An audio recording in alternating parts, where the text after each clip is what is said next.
Hi, this is Mike Enriquez, and I'm the author and presenter of the Toughest Stuff CT Registry Review Seminar. Today's presentation of the Something to Know topic is the uncoupling effect, or the impact of automatic rescaling. Well, when testing digital imaging systems, there are a couple of different things we need to keep in mind, and here's one basic premise. With outdated conventional film screen radiography imaging systems, it was routine to evaluate images for appropriate density and contrast by way of visual inspection. Now, this evaluation was normally accomplished by placing the hard copy film on a viewbox illuminator where the overall blackness, otherwise referred to as density, and shades of gray, otherwise known as contrast, were visualized on the image and could be assessed regarding appropriate exposure. Now, in this scenario, the major controlling factor for density was MAS, the quantity factor, and the major controlling factor for contrast was KVP, the quality factor and factor that controls beam penetration. Part 2 of the premise is this. With modern digital imaging systems like computed radiographer, CR, and flat panel digital radiography, abbreviated DDR, the evaluation of appropriate brightness, that is density, and contrast cannot be accurately evaluated utilizing the techniques previously described for conventional film screen radiographs, that is visually. Evaluation of CR and DDR images is conducted on a monitor connected to the respective dedicated computer system utilized for image acquisition.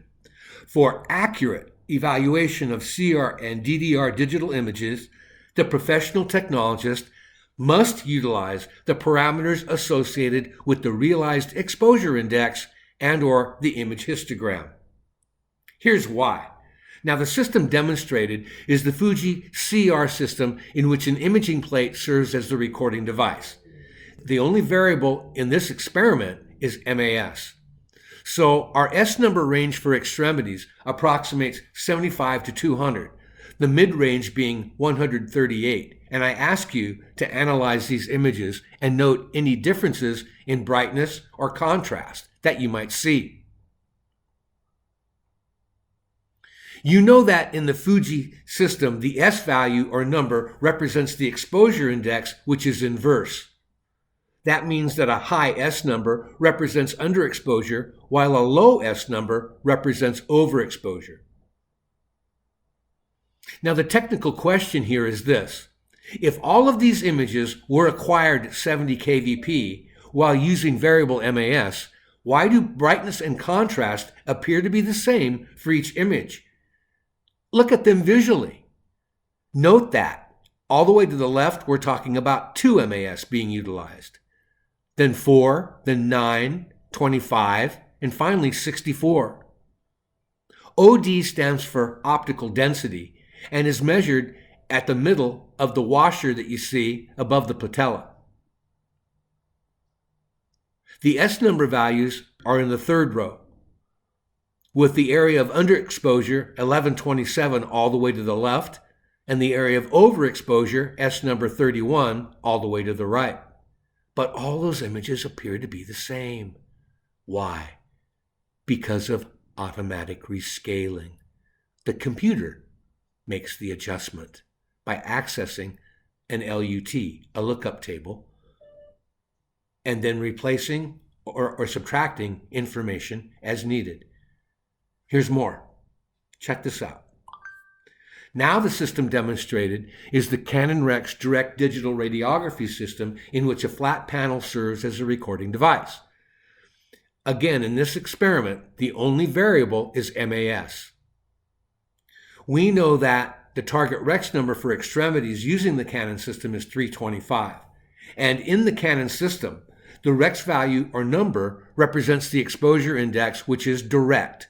That means a low Rex number represents underexposure, while a high Rex number represents overexposure.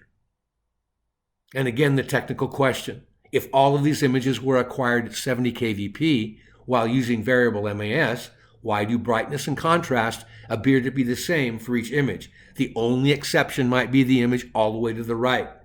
I see a little bit more density associated with 64 MAS. compared to 2 MAS all the way to the left, 3.2, 18, and 25. And their optical densities are comparable, as you see in the middle row. And then look at the Rex numbers.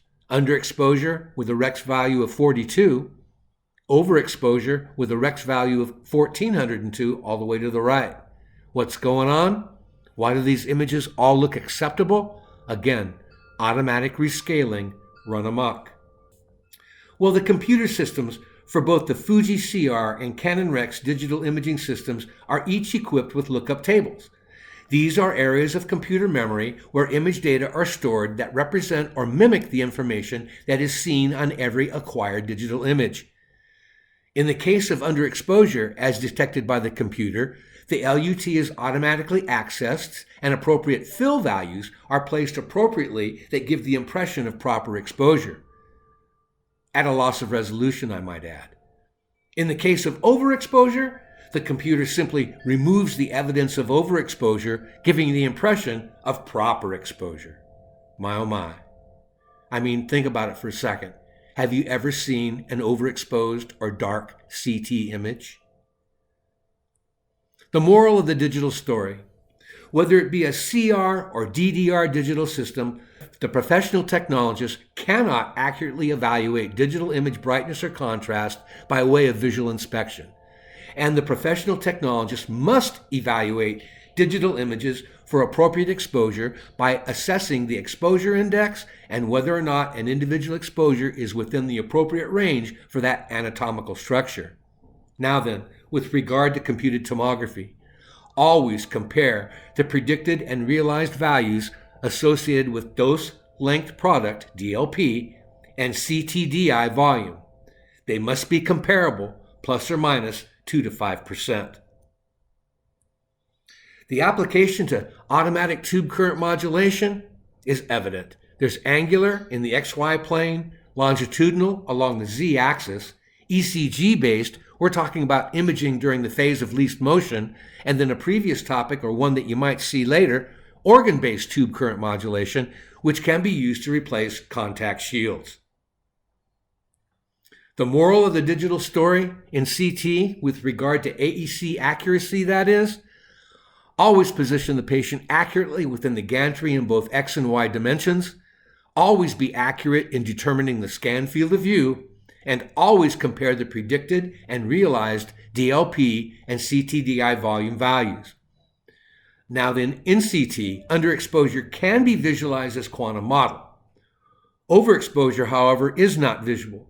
It is revealed in the difference between predicted and realized DLP and CTDI volume values. Well, thank you for your time and attention.